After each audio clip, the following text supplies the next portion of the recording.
Hello students, welcome to the third session of the chapter 2, that is the story of evolution of man.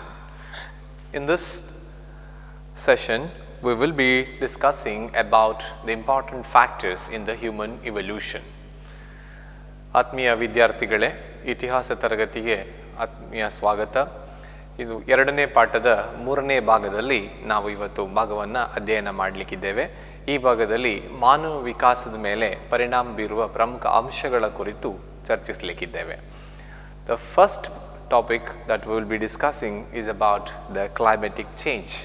Before we discuss climate change, we will try to refresh our memory about our previous discussion on the evolution of man. In the first session, we have discussed about how the earth got evolved, or its origin of earth and evolution of earth. And the next part that we discussed about the evolution of various life forms on earth and how man evolved on earth. These are the things we have studied. So over 700 million years ago, the first life form appeared on earth that we have studied, the water plants, then followed by the single cellular beings, the protozoas, and later on the amphibians, reptiles, then mammals, and finally the humans. They were the last entrant, as we know from the story of evolution. It was over 30 million years ago, human-like creatures or human-like beings appeared on earth. And it was only in the 5.6 million years ago the modern man appeared on earth. So these are the discussions we had, and man was very much part of their family called Hominoidae. So there how the man got evolved in various stages, that is also we studied how he lived in the state of Hominoidae and hominid and hominines, and these are and finally as Homo genus or genus Homo. So all these stages we discussed, and today how he got evolved over the years. So what factors really affected the evolution of man? So this is what we will be discussing. One of the primary or important factors that affected the human evolution is the climate change. Climate change. Climate means climate is a long time average of weather. That's a long time average of weather. So we will discuss further. ಮಾನವ ವಿಕಾಸದ ಕುರಿತು ನಾವು ಹಿಂದಿನ ಒಂದು ತರಗತಿಗಳಲ್ಲಿ ಕಲ್ತಿದ್ದೇವೆ. ಬಹಳ ಮುಖ್ಯವಾಗಿ ಭೂಮಿಯ ಉಗಮ ಹೇಗಾಯಿತು ಮತ್ತು ಭೂಮಿ ಯಾವ ಹಂತಗಳಲ್ಲಿ ರೂಪಾಂತರಗೊಂಡು ತನ್ನಲ್ಲಿ ಜೀವರಾಶಿಗಳು ಹುಟ್ಟಲಿಕ್ಕೆ ಅವಕಾಶ ಮಾಡಿಕೊಟ್ಟು ಅಂತ ನಾವು ನೋಡಿದ್ದೇವೆ. ಹಾಗೆಯೇ ಜೀವರಾಶಿಗಳ ಕುರಿತಾದ ಒಂದು ಭಾಗದಲ್ಲಿ ಮುಖ್ಯವಾಗಿ 700 ಮಿಲಿಯನ್ ವರ್ಷಗಳ ಹಿಂದೆ ಮೊತ್ತ ಮೊದಲ ಜೀವರಾಶಿ ಭೂಮಿ ಮೇಲೆ ಅದು ಸಸ್ಯಗಳು ಹುಟ್ಕೊಂಡವು ಅಂತ ನಾವು ಕಲ್ತಿದ್ದೇವೆ, ಜಲಸಸ್ಯಗಳು. ಆಮೇಲೆ ಏಕಕೋಶ ಜೀವಿಗಳು, ಪ್ರೋಟೋಜೋವಾದಂಥವುಗಳು ಮತ್ತು ಫೋಟೋಸಿಂಥೆಟಿಕ್ ಬ್ಯಾಕ್ಟೀರಿಯಾದಂಥವುಗಳು, ಮುಂದಕ್ಕೆ ಸಸ್ತನಿಗಳು, ಅದಕ್ಕೂ ಮೊದಲು ಉಭಯವಾಸಿಗಳು, ಸರೀಸೃಪಗಳು, ಸಸ್ತನಿಗಳು ಬಂದವು ಅಂತ ನಾವು ನೋಡಿದ್ದೇವೆ. ಈ ಒಂದು ಹಂತದಲ್ಲಿ ಕೆಲವು ಪ್ರಾಣಿಗಳು ಉಳ್ಕೊಂಡವು, ಕೆಲವು ಪ್ರಾಣಿಗಳು ವಿನಾಶವನ್ನು ಕಂಡು. 30 ಮಿಲಿಯನ್ ವರ್ಷಗಳ ಹಿಂದೆ ಮಾನವ ಪ್ರಜಾತಿ ಕೂಡ ಬಂದಿರಬೇಕು ಅಂತ ವಿಜ್ಞಾನಿಗಳು ಅಂದಾಜು ಮಾಡಿದ್ದಾರೆ. ಬಹಳ ಮುಖ್ಯವಾಗಿ 5.6 ಮಿಲಿಯನ್ ವರ್ಷಗಳ ಹಿಂದೆ ಆಧುನಿಕ ಮಾನವನನ್ನು ಹೋಲುವಂಥ ಪ್ರಜಾತಿ ಸೃಷ್ಟಿಯಾಯಿತು ಅಂತೆಲ್ಲ ನಾವು ಹಿಂದಿನ ಡಿಸ್ಕಷನ್ನಿಂದ ಕಲ್ತಿದ್ದೇವೆ. ಈ ಎಲ್ಲ ಬದಲಾವಣೆಗಳು ಆಗ್ತಾ ಹೋದದ್ದು ಹೇಗೆ? ಈ ಬದಲಾವಣೆಗಳನ್ನು ನಿರ್ಧರಿಸಿರ್ತಕ್ಕಂಥ ಅಂಶಗಳು ಯಾವುದು? ಒಂದಷ್ಟು ಭೂಮಿಯ ಮೇಲಿನ ಅಂಶಗಳು ಇದನ್ನು ನಿರ್ಧರಿಸಿದ್ವು. ಜೊತೆಗೆ ಒಂದಷ್ಟು ಬದಲಾವಣೆಗಳಿಗೆ ಮಾನವ ತನ್ನನ್ನು ತಾನು ಒಡ್ಡಿಕೊಂಡ ಅದು ಕೂಡ ಈ ಬದಲಾವಣೆಗಳಿಗೆ ಕಾರಣ ಆಯಿತು ಅಂತ ನಾವು ಇವತ್ತಿನ ತರಗತಿನಲ್ಲಿ ಕಲಿತೇವೆ.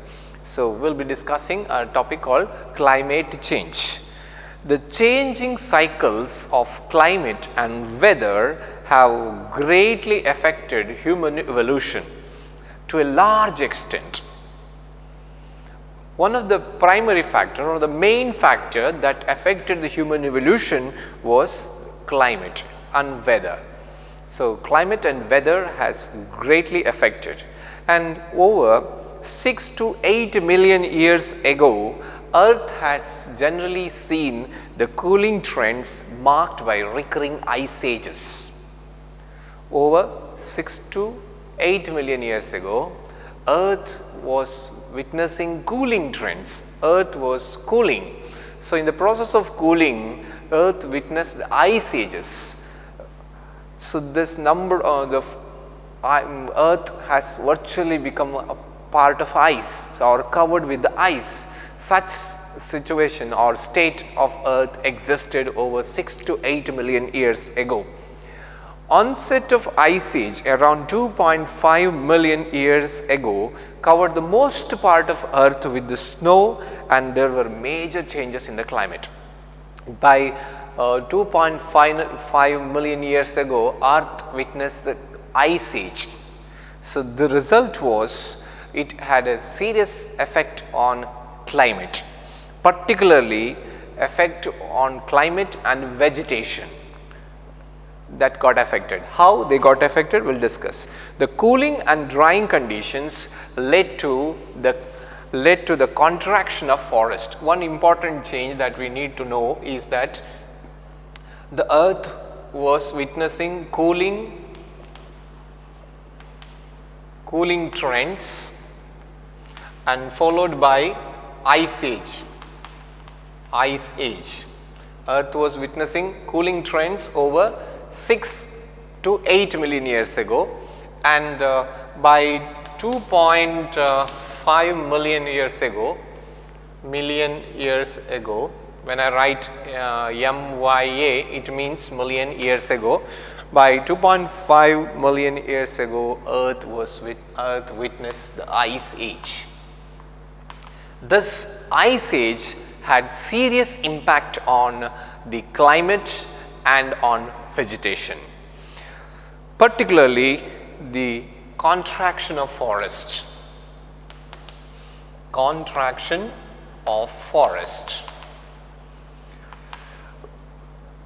In the initial days of evolution of Earth or life forms, forest got expanded, but due to ice age, the forest started contracting.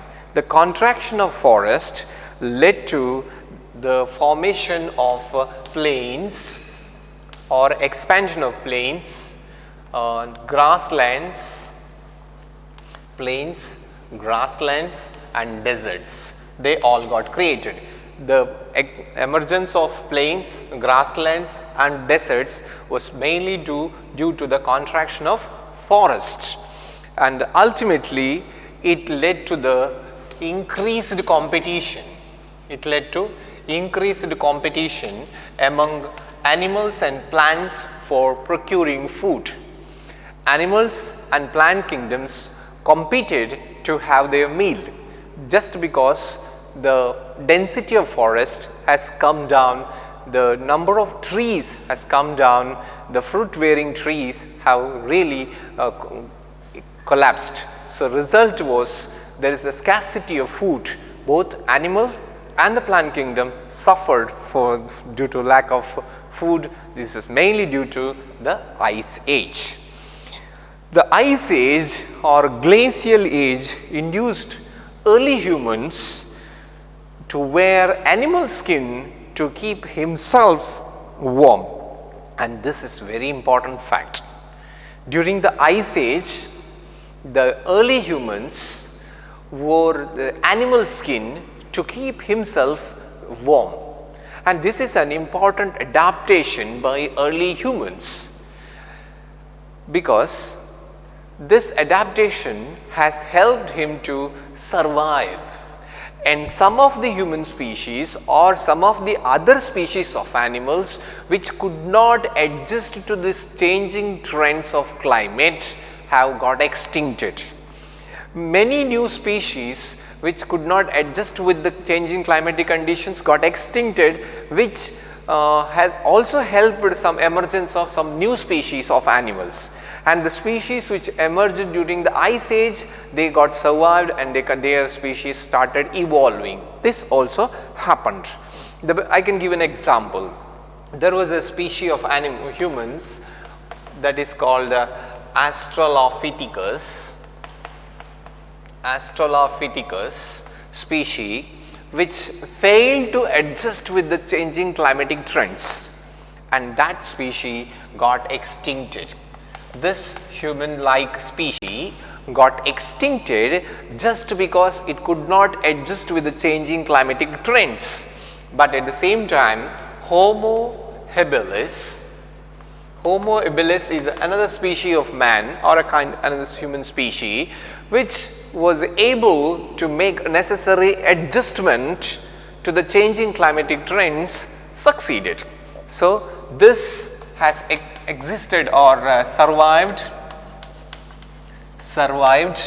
and Australopithecus got extinct and Homo habilis got survived. So this is where the concept of Darwin came to play, survival of the fittest. So Australopithecus was not the fittest one, so it got extincted, and Homo habilis was the fittest and it got survived. So this is how the climate has really posed a challenge to this early human species like Australopithecus and Homo habilis. Australopithecus could not withstand the challenge of the nature, and Homo habilis could withstand the nature, and they succeeded and survived.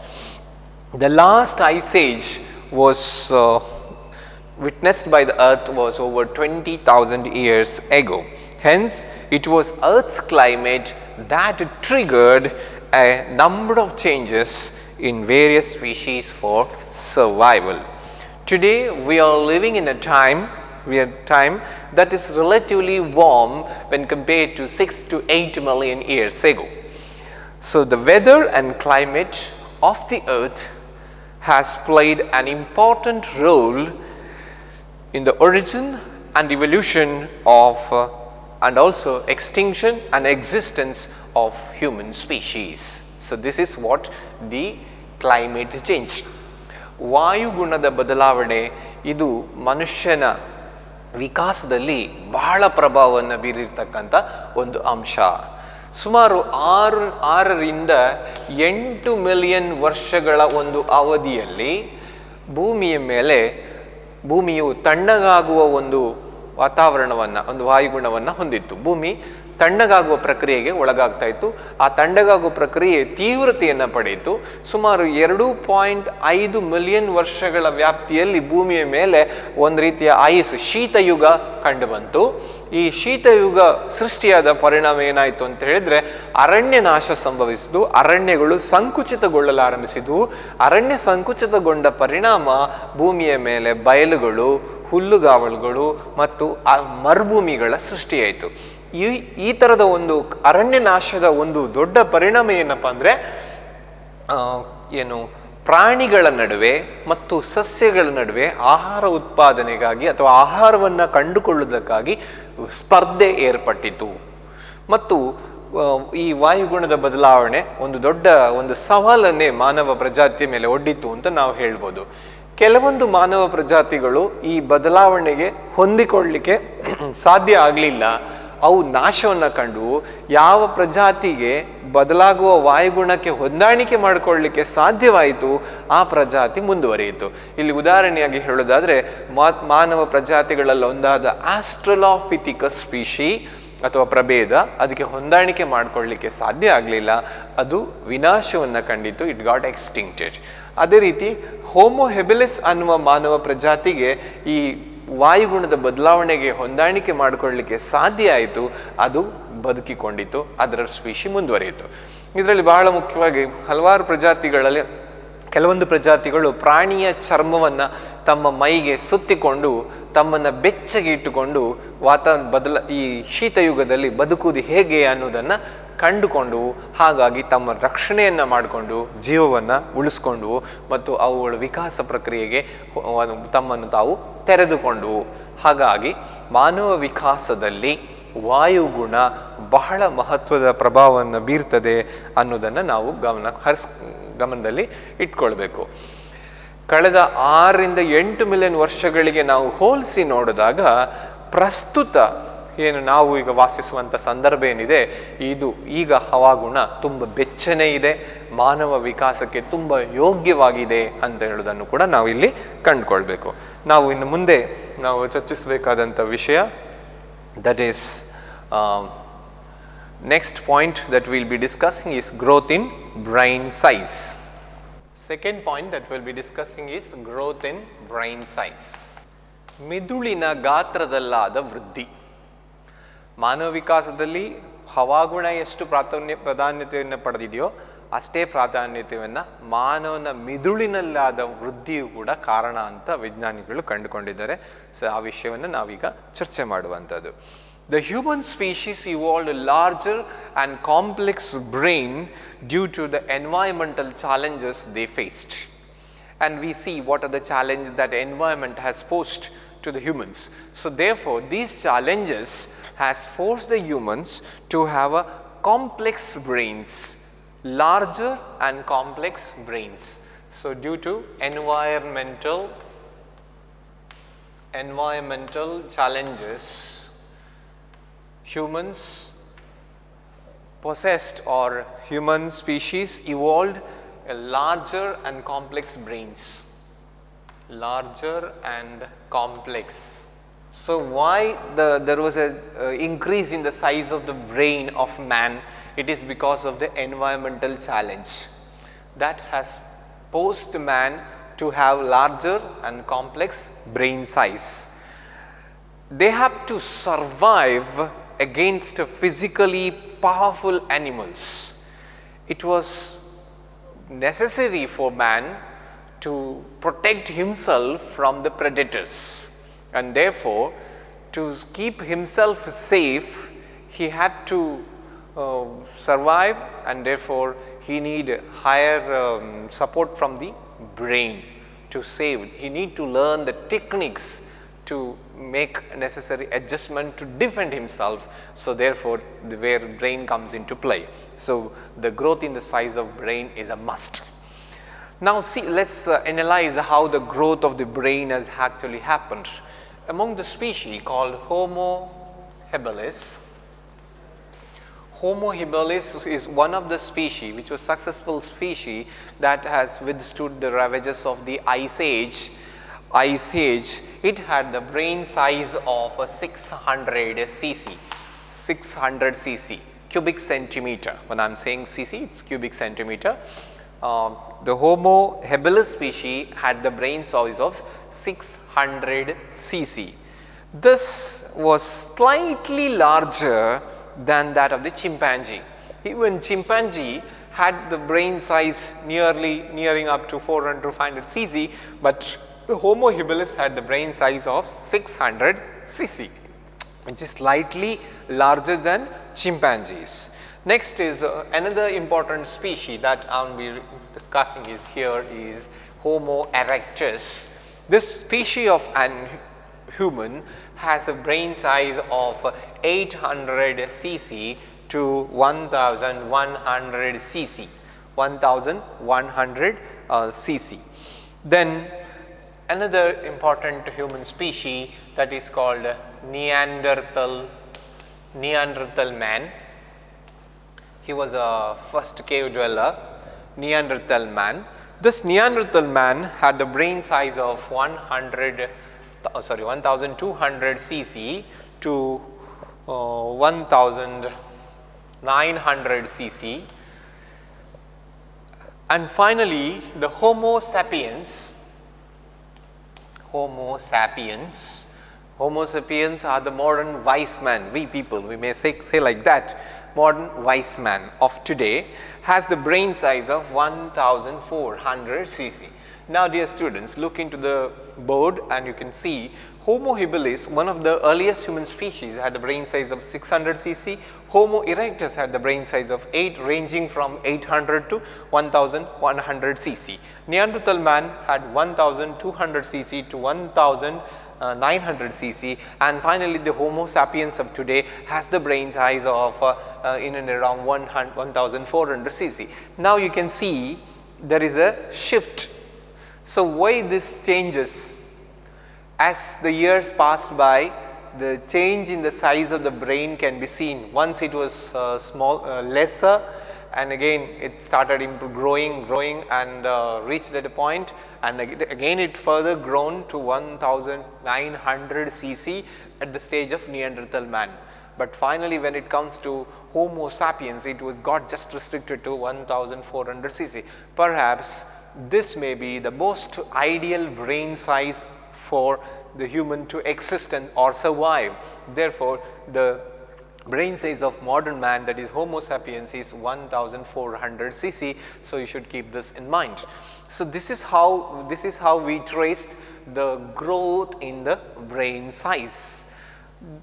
The growth in the brain size played a very important role in the human evolution. This growth in the brain size has induced many activities. This increase in the brain size has helped man in many ways.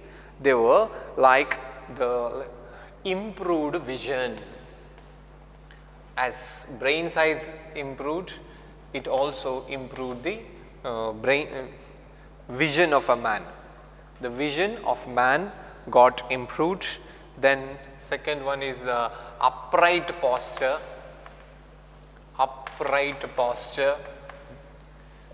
Then bipedalism,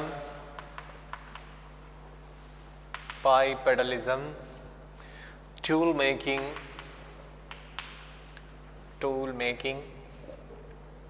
use of fire,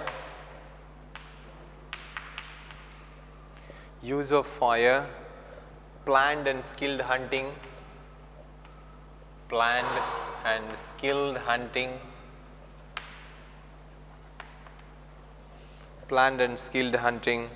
storing food,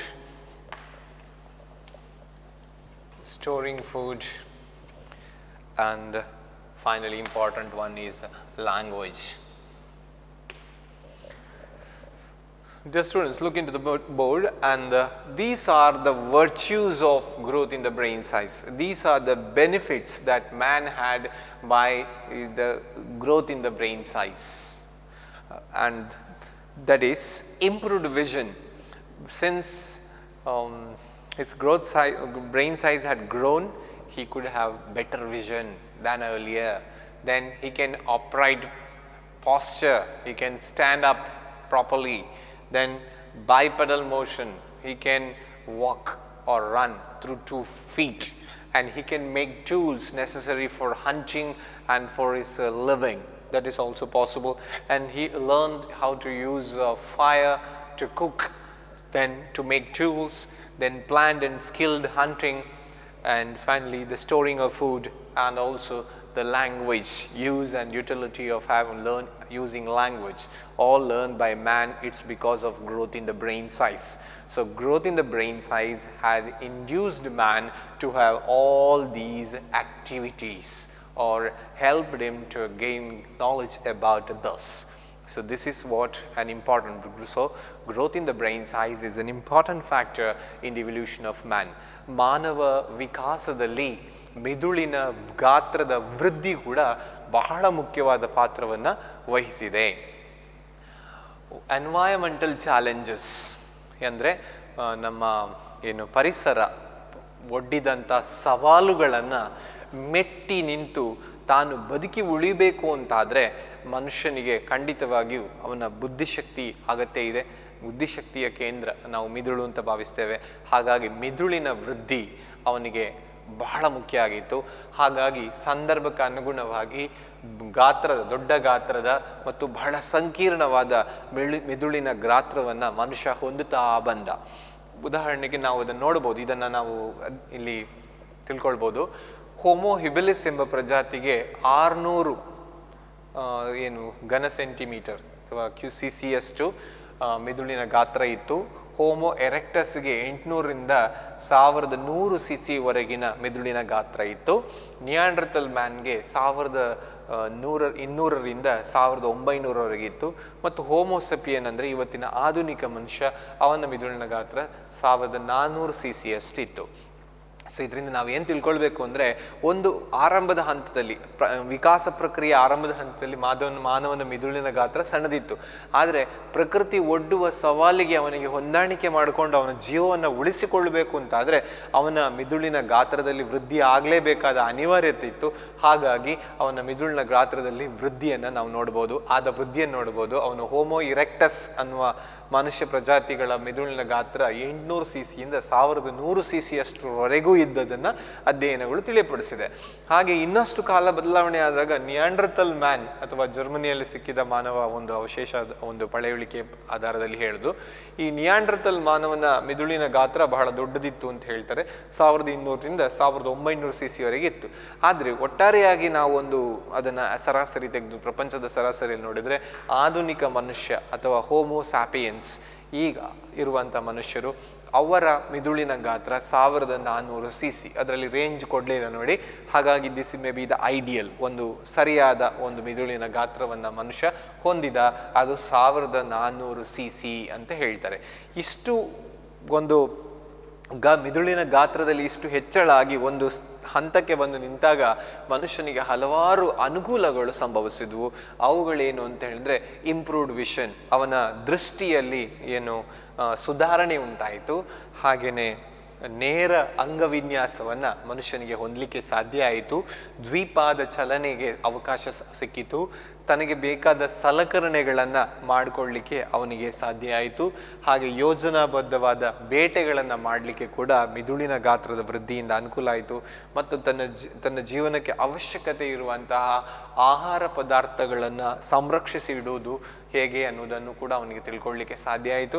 ಮತ್ತು ತನ್ನ ದೈನಂದಿನ ವ್ಯವಹಾರಗಳನ್ನು ಮಾಡಿಕೊಳ್ಳಿಕ್ಕೆ ಭಾಷೆಯನ್ನು ಬಳಸುವ ಒಂದು ಕಲೆಯನ್ನು ಕೂಡ ಅವನು ಕಲ್ತ್ಕೊಳ್ಳಿಕ್ಕೆ ಸಾಧ್ಯ ಆದದ್ದು ಮಾನವನ ಮಿದುಳಿನ ಗಾತ್ರದಲ್ಲಾದ ಅಭಿವೃದ್ಧಿಯಿಂದ. ಹಾಗಾಗಿ ಮಾನವನ ಮಿದುಳಿನ ಗಾತ್ರದಲ್ಲಿ ಉಂಟಾದ ವೃದ್ಧಿ ಕೂಡ ಅವನ ವಿಕಾಸ ಪ್ರಕ್ರಿಯೆಯಲ್ಲಿ ಬಹಳ ಪ್ರಮುಖ ಪಾತ್ರ ವಹಿಸಿದೆ ಅಂತ ನಾವು ತಿಳ್ಕೊಳ್ಬೇಕು. ಈಗ ನಾವು ಬಹಳ ಮುಖ್ಯವಾದ ಇನ್ನೊಂದು ಭಾಗವನ್ನು ಚರ್ಚೆ ಮಾಡೋಣ. The next aspect that we will be discussing is about the food and shelter. Food and shelter. You might have studied, or you may be knowing that the food and shelter play a very significant role in the survival or existence of a man. ಒಬ್ಬ ಮನುಷ್ಯನ ಬದುಕುಳಿಲಿಕ್ಕೆ ಅವನಿಗೆ ಬಹಳ ಮುಖ್ಯವಾದ ಅವನ ಮೂಲಭೂತ ಅವಶ್ಯಕತೆಗಳು ಅಂತ ನಾವು ಪರಿಗಣಿಸೋದು ಆಹಾರ, ವಸತಿಯನ್ನು. ಫುಡ್ ಆ್ಯಂಡ್ ಶೆಲ್ಟರ್, ಏನು ತಿಂದಿದ್ದೇವೆ, ಎಲ್ಲಿ ಮಲಗಿದ್ದೇವೆ, ಎಲ್ಲಿ ರಕ್ಷಣೆ ಪಡಿತೇವೆ, ಅದು ಬಹಳ ಮುಖ್ಯವಾದಂಥ ವಿಚಾರ. The food and shelter place a very crucial role in the life of a man. So we'll trace how man lived through the ages while he is evolving. How did he live, and in different stages of human evolution, and where did he eat, and what did he eat, and how did he live. So we will discuss that one by one. At first we will discuss in the state of hominoidae. The stages of hominoids. At the state of hominoids, when man was in the group of hominoids, he lived on trees. Early man, when he was in a group of hominoid, he lived on trees. So his life emerged, he found shelter in tree, and so his shelter was tree. Early man's shelter was tree, and he lived on trees. And why he lived on trees? Because trees provided him with the protection from the predators and as food as well. So early man, hominoid, was a food gatherer. He was a food gatherer, and he gathered the food that is required to him while being on trees. So he ate the seeds, nuts, berries and tubers. So the point that we need to understand that early man, the one species that we will be discussing is hominoid species. When man is in the state of a hominoid state, he lived on the trees for survival. Trees provided him protection from the predators, and therefore he considered a tree as an ideal place to live on, and he was a food gatherer. He was a food gatherer. Early humanoids were the food gatherers, and they eat fruits, seeds, nuts and berries.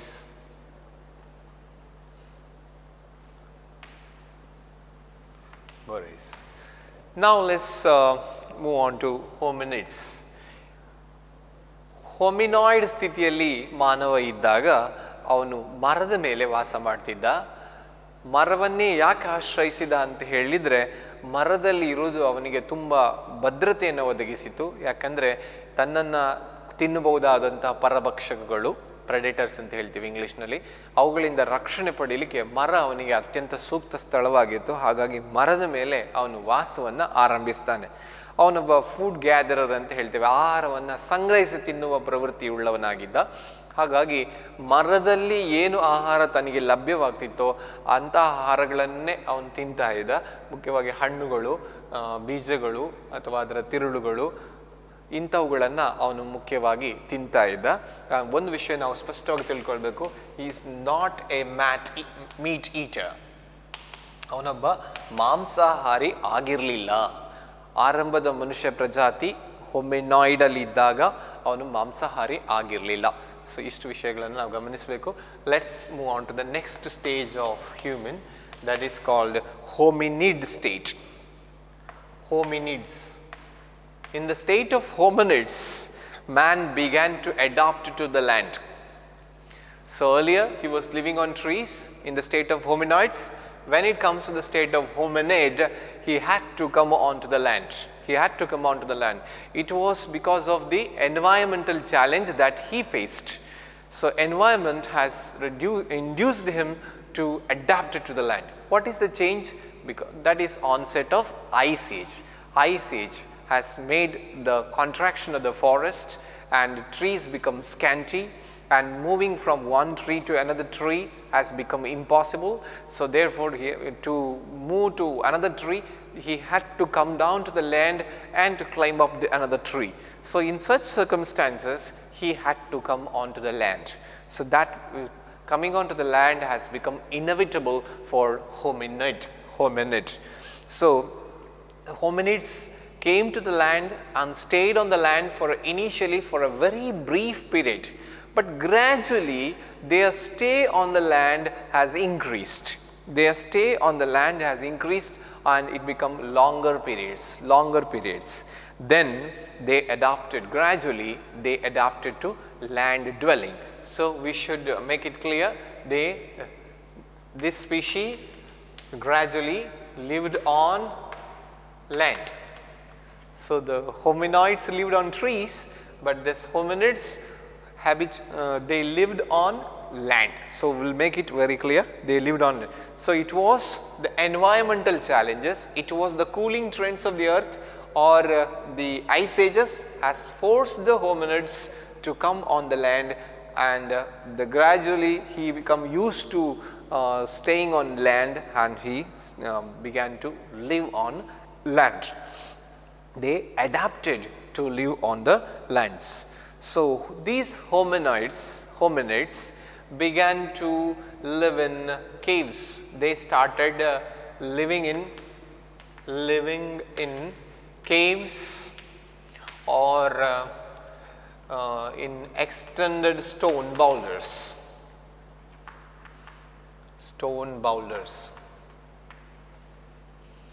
So these animals, these humans lived in caves on the land, they lived in the caves or in the extended stone boulders. They provided them considerable amount of safety from the predators, from the sun, from the rain and from the winds. So therefore the land dwelling has helped him to a great extent, especially the caves and the extended stone boulders. Neanderthal man was the first man or human species which started living in the caves. So this is to be kept in mind. Neanderthal man was the first human species who lived in the caves. So, that is to be kept in mind. For procuring food, this is about his living. Then about food. To procure food, this man has started scavenging or foraging. So, what they eat was, they eat what is naturally available on the land, and most probably they eat the animals which were being hunted by predators. That is, the leftovers of animals hunted by the predators were eaten by them, or animals that is naturally dead. So, one important transformation we should see that here the man has become a man has become a meat eater. He has become a meat eater. Generally, he eat the meat of the animals which is naturally dead, or leftovers of animals killed by the predators were eaten by them. To get this naturally dead animal or a leftover, he had to forage. He had to forage and he had to scavenge. So, that activity for continuous forage for longer distances has helped his evolution, and here he gradually started upright posture, bipedal motion. These are the two important evolution that he had by dwelling on the land or by foraging. So, they procured food came by forage, and they were the they were the scavengers now, and they picked up food by foraging. So, in the process of foraging for a long distances, and they gained upright posture, bipedal motion. These are the virtues of foraging, and this was required for their survival. The next evolution state here is hominines. In the state of hominines, what changes has happened? We will see. The hominines and other archaic species of humans began planned hunting and fishing techniques to already existing techniques of hunting, gathering, scavenging. So, we should understand that these hominines and other archaic human species began planned hunting. So, this is an important thing, planned hunting. Earlier he was not hunting, earlier he was foraging and eating whatever that is available which is naturally dead or left over by the other animals being killed by the predators. Now, to have his food, he began to hunt. That is not a planned hunting. Animals hunting is not that easy unless you are planned. It will be very difficult. So, hunting should be planned one. So, planned hunting commenced. Along with that, fishing. He learned fishing techniques. So, now he has already had some other techniques to procure food. The first one is foraging. Now, that has upgraded by the planned hunting and fishing. These are the two new techniques that he gained in the state of hominines. When he come to the state of hominines, he gained two more skills, planned hunting and fishing techniques. The earliest evidences of planned hunting was also found. The best examples such planned hunting was seen. The butchery of animals are found. Evidences to butchery of animals was found in Boxgrove in England and Skongen in Germany. These are the two classic examples for the evidences of earliest planned hunting and butchery of animals. The planned hunting required developing tools and the cooperation of fellow beings, and also the animals hunted were faster, quicker or stronger. In that case, the cooperation of the fellow beings, and also developing a tool is most important thing. So, to have this he had to evolve. So, his evolution process was helped in turn by making of tools and plant hunting. So, this is an important evolution in the state of hominines. The plant hunting and making tools stimulated the growth of the brain. So, that is an important revelation, that plant hunting and making tools has stimulated the growth in the brain size. The growth in the brain size in turn helped him to make better tools. The early humans also began to visit the places of abundant food supply. The lake, river beds, lake beds had abundant supply of food. So, he frequently visited river beds and lake beds, and where the food is naturally available. He can hunt the animals which used to come for drinking water, and he can get some fruits, berries, something like that. So, they naturally preferred, the hominins naturally preferred to live in an area by water side or by river or by the sides of the lakes. So, this is an important adaptation by the hominins. As they prefer to live by the river bed or by the lake bed, it become inevitable for them to live by the water, and for that purpose they have to make necessary arrangement as for their shelter. So, extended stone boulders or caves need not be available on the river side or on the lake bed, need not be available. In such cases, he has to make his alternate arrangement. So, now the early man has started to make his own shelter, structural shelters, by using the items which is naturally available, maybe the skeletons of the large animals or bones or the wood, or and by thatching they prepared the first houses, or I can't say houses, huts, by using the artificial things available in the river side. So, this is how the structural shelters were built. So, they built structural shelters.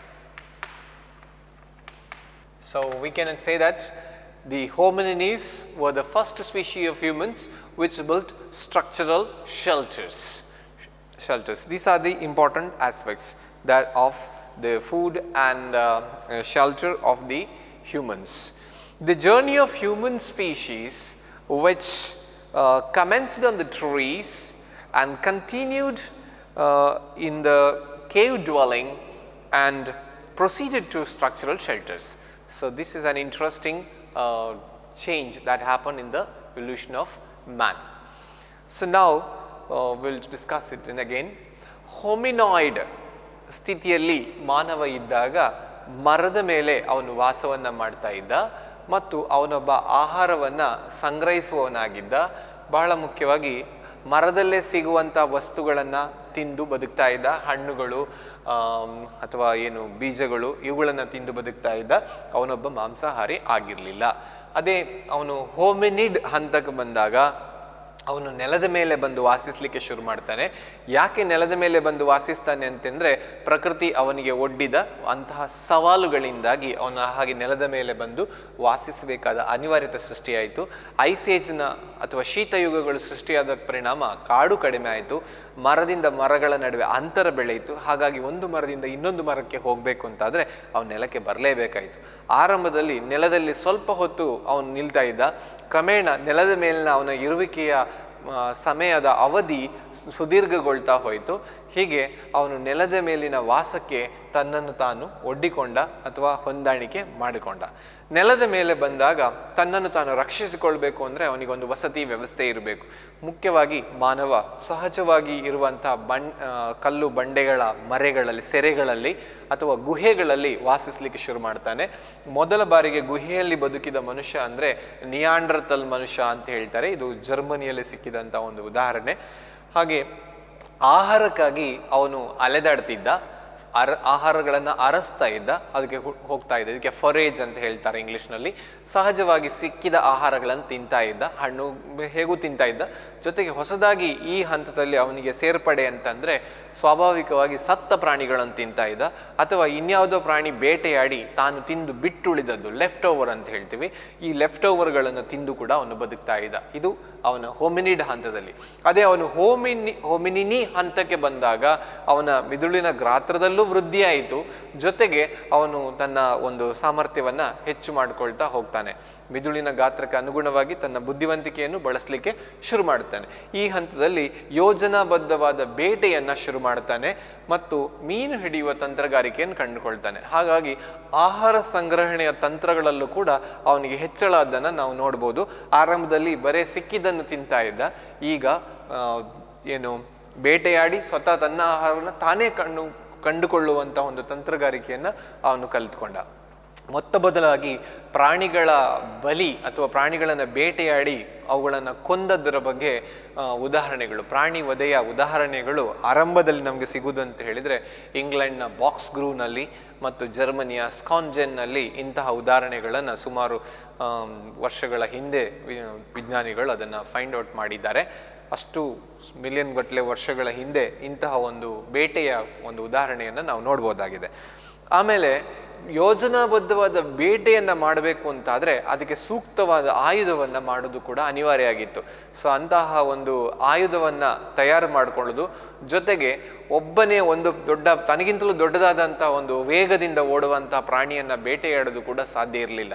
ಹಾಗಾಗಿ ಅಂತಹ ಬೇಟೆ ಮಾಡಬೇಕು ಅಂತಾದರೆ ಅವನಿಗೆ ಜೊತೆಗಾರರ ಸಹಾಯ ಕೂಡ ಅಷ್ಟೇ ಅಗತ್ಯ ಆಗಿತ್ತು.